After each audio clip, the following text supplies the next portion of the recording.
What's going on, everybody? My name is Mario, and today I'm going to be telling you all why the Beast sucks. Let's talk about amusement parks, like rides in the dark. Rides right here and rides all over, but mostly coasters, We'll talk about all kind of things, but mostly coasters. Now, this is actually a video I've wanted to make for quite some time now. I'm pretty sure this is the first video idea I ever had before I even created my channel. The thing that recently motivated me to finally make this video is actually a video that Zero Credits Remaining recently posted, where he was sort of reacting to people's hot takes, one of them being mine. The Beast sucks.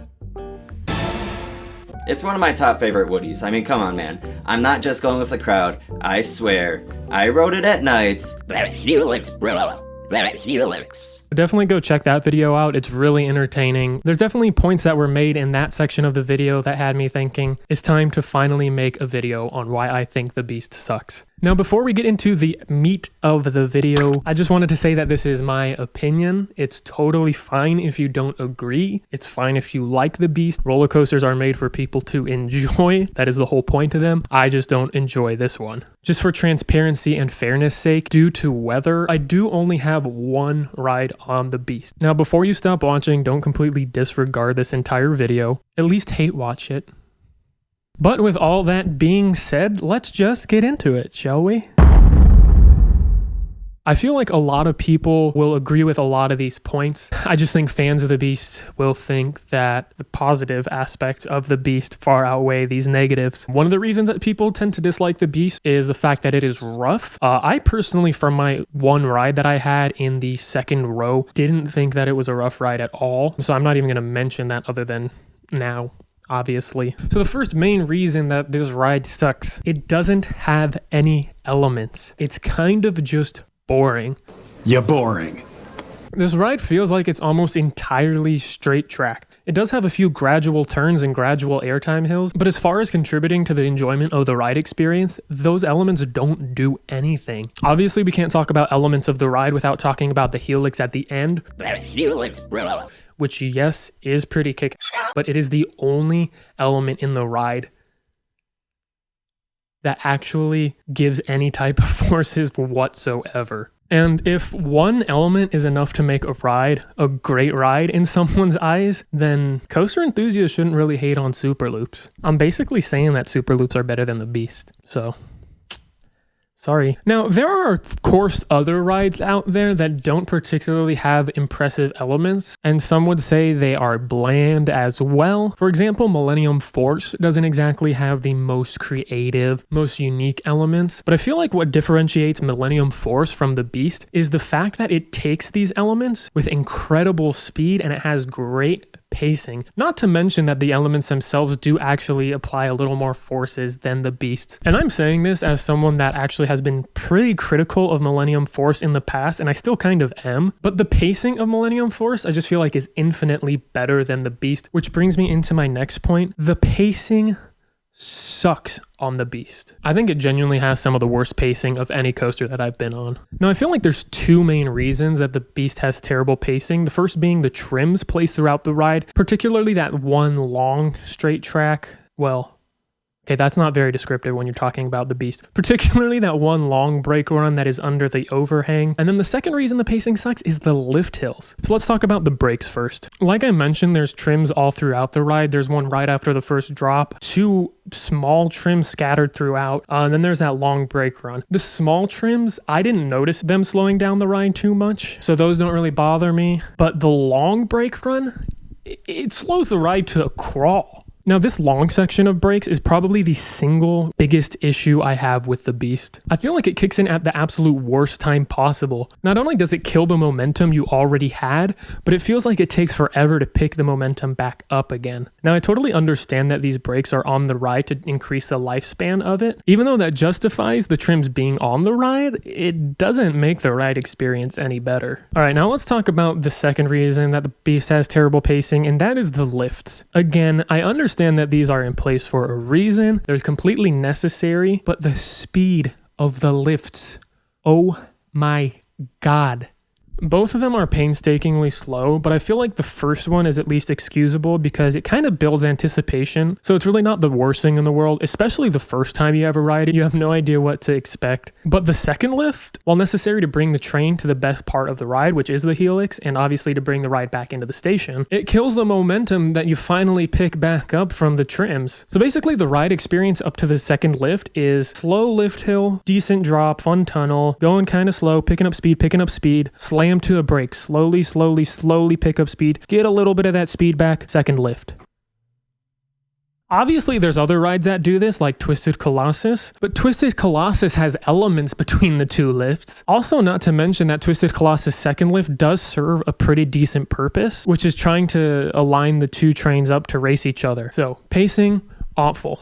Hotel Trivago. Okay, and now the last major reason I think the Beast sucks. I don't like that I'm bringing this up, but I feel like it is necessary. This ride is overrated. Now, I understand if you want to skip this section. I don't particularly like when people talk about rides being overrated. If you want to skip it, there you go. And now I'll start off by saying a ride being overrated does not inherently make it bad. I've been on plenty of rides that I personally think are overrated that are still some of my favorite coasters out there. I was talking about Millennium Force earlier. I think that ride has in the past been a little overrated. I think rides like Iron Rattler, Top Thrill Dragster, and Raptor, where a lot of people say that they are one of the best, if not the best of their kind. I don't agree with that, but I thoroughly enjoy each of those rides. The Beast, on the other hand, so many people think it's the best wooden coaster out there, and I feel like that really detracts from it. I probably went in with way too high of expectations. This was one of my most anticipated bucket list coasters, and while I was thoroughly unimpressed with the POVs, I still had a lot of hope for it, and I was left utterly disappointed by the actual ride experience. I just feel like for it to be considered one of the best, if not the best wooden coasters in the world, and for it to be this mediocre is just a complete slap in the face. So yes, the Beast is by far the most overrated coaster I've ever been on.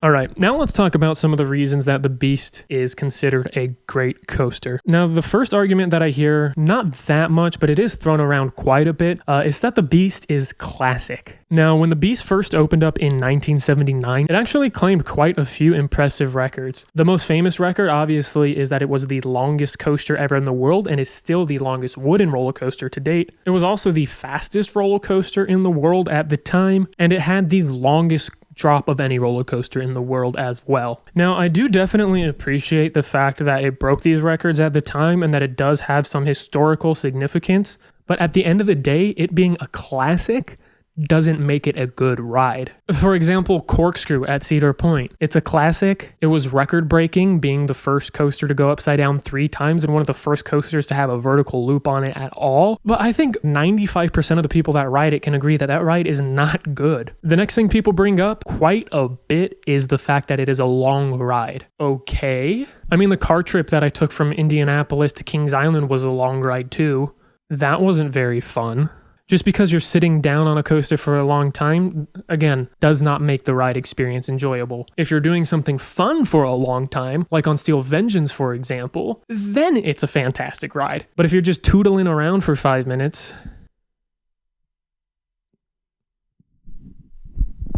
And then the third thing that comes up, probably more than anything, the Beast has fantastic night rides. And some people will go as far as to say that this ride is only good at night. Now, full disclaimer, the single ride that I got on this was not at night. And now, before you go ahead and say, well, then you can't say this ride sucks. Should a ride status as good, bad, or anywhere in between really be contingent on the time of day that you ride the thing? I think night rides should enhance the experience, not be the only thing that makes it good. For example, Ghost Rider at Knott's Berry Farm. That's my favorite night ride of any coaster I've been on, but I still love it during the day. Steel Vengeance, you have those supports lit up, makes the ride feel even faster, still fantastic during the day. Superman at Discovery Kingdom, a Skyrocket 2, significantly better at night when you fly through those tunnels with the lights lighting up in front of you, but still really fun during the day. I think you see my point. All of these rides have certain components that are specific to night rides, but when you take them away, the coaster experience is still very much enjoyable. So when people say that you have to ride it at night, or even go as far as to say that it's only enjoyable at night,